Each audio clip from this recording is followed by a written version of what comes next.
Good morning. We're live from Bailey's Prairie, Texas, kind of between Lake Jackson and Angleton, Texas, at our family lake that we've had in the family for 40 plus years. I am going to have one eye on these corks. We're fishing while we're filming here, so if the corks go down, we may hustle to go reel them in. Got some rods and reels over there in the... Yes, sir. Dominic the Spaniard is doing the filming today, and he just caught a 19.7 pound flathead catfish that we got on video, so stay tuned at the end of this to see that. Just a quick recapper from 2 weeks ago, South Padre. My wife spent more time on the wrestling than on the fishing because we didn't get good fishing footage because everyone was so excited about catching fish. It rained on us and it kind of messed us up, but we ended up catching one puffer fish, 3 hardheads, 2 stingrays, and 2 whitings. The only fish we took home was the 2 whitings. I'm gonna have to give Captain Murphy's Island Tours 9.5 ducks. It wasn't their fault, it rained, but they took the time with my 2 girls to educate them on the puffer fish, on the stingrays, and they took the time to educate us on it, and I was really impressed. They also cleaned our fish, so highly recommend them. Last weekend, I did a bow hunt in Fredericksburg, and I filmed myself because I was by myself. I had the old cooler taped to the, had the tripod with the phone taped to the cooler, Sanford and Son style. And man, in October, it was high of 88. My tripod and my camera was facing the sun.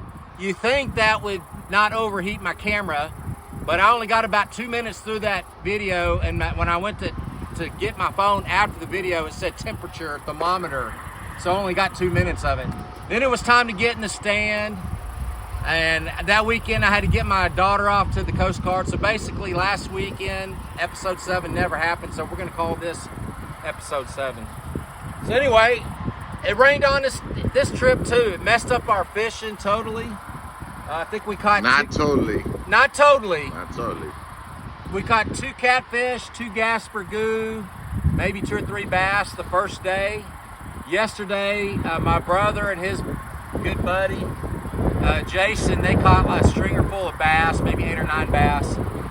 But overall, the fishing has been slow with the rain. The Biologist was originally supposed to be here today, which is Friday. Well, we pushed them till yesterday evening because of the rain chances. We ended up shocking about 100 bass. They're all stunted. They're all too small for their length. So we got them out of here. We shocked probably about 20 spotted gar, not alligator gar, but needle-nose gar. We got them out of here. We shocked 3 big carp, got them out of here.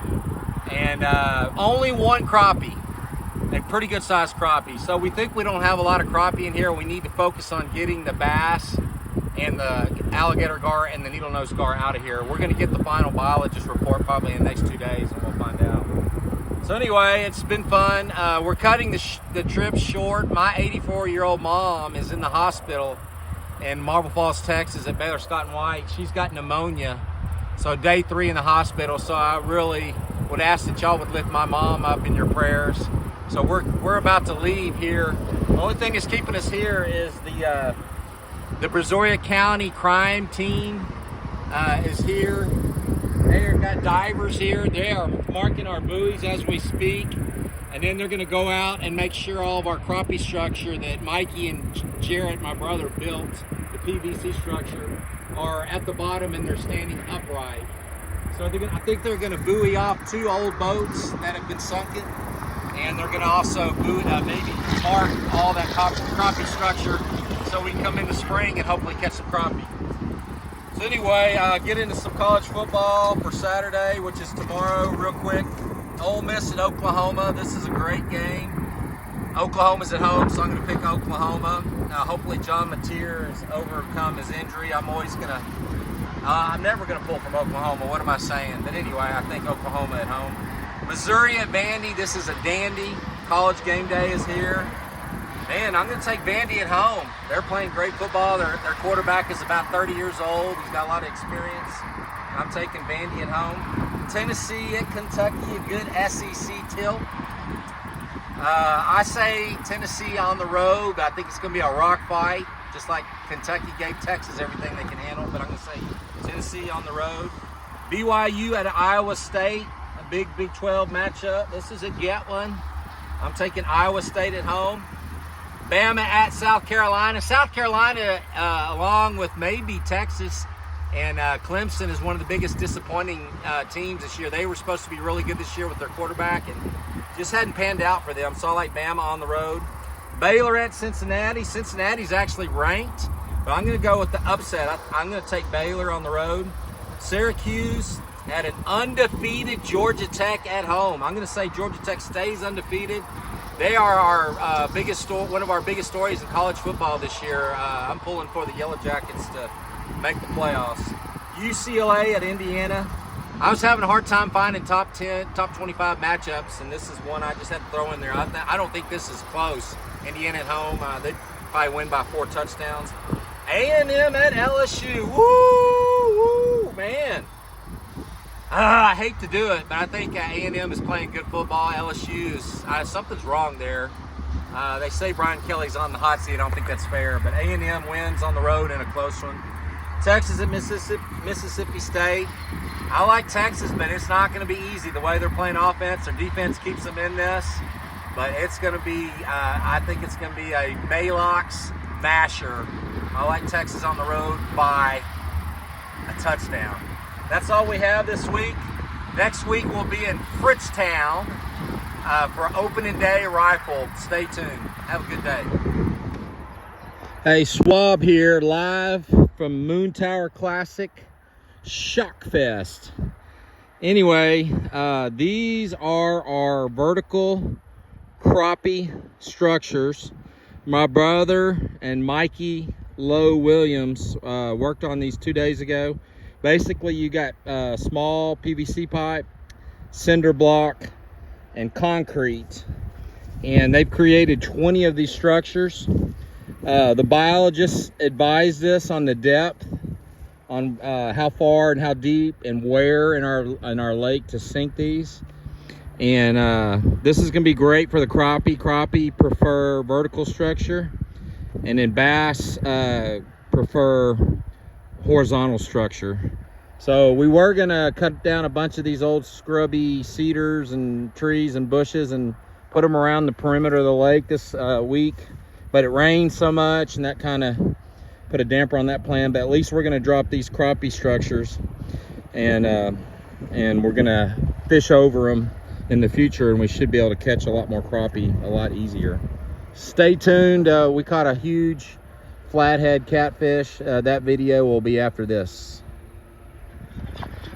So this is what you call a redneck fishing platform.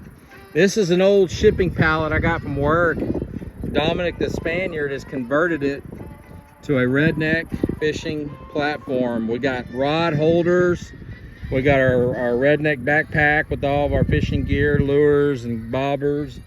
We got a cutting board to cut up our cut bait. We got some stink bait for catfish. We got our knives. Look at this. This is the way to go. It's on metal stands. Got your seat. Got you a little seat. Got you Man. Next year I'm gonna put a battery and have the bait station, live bait with the bubbler and everything attached. We'll probably put a cooler on the side over here. Put a little cooler for some cold beverages. Yeah, redneck platform. Catch some fish. Dominic the Spaniard. This may be the catch of the whole 2-day trip. I want to get this on video. I'll be right there.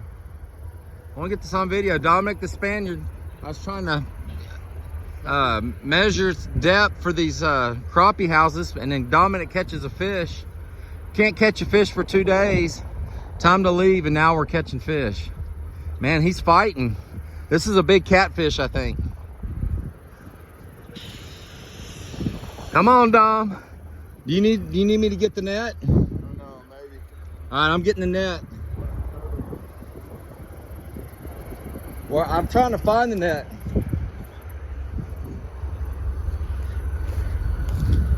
I don't see the net.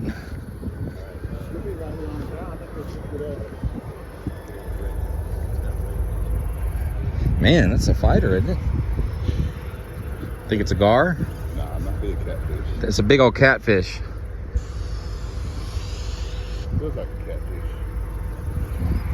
All right, here we go. Here we go. We're fixing to see it flash. Oh, he don't want to come in. You don't want to come in. Wear him out.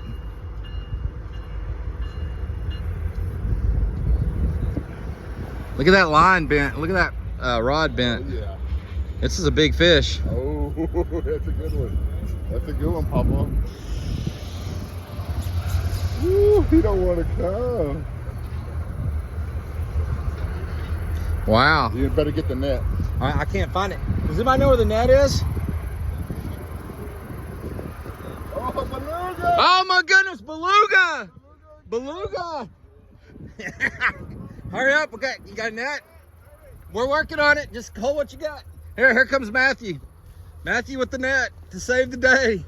All right, Matthew, get him, son. He's right there. Like a yellow cat, dog. Watch language. I want to get this on video. Oh my goodness, look at this. Flathead. It's a big flathead. Look at this guy.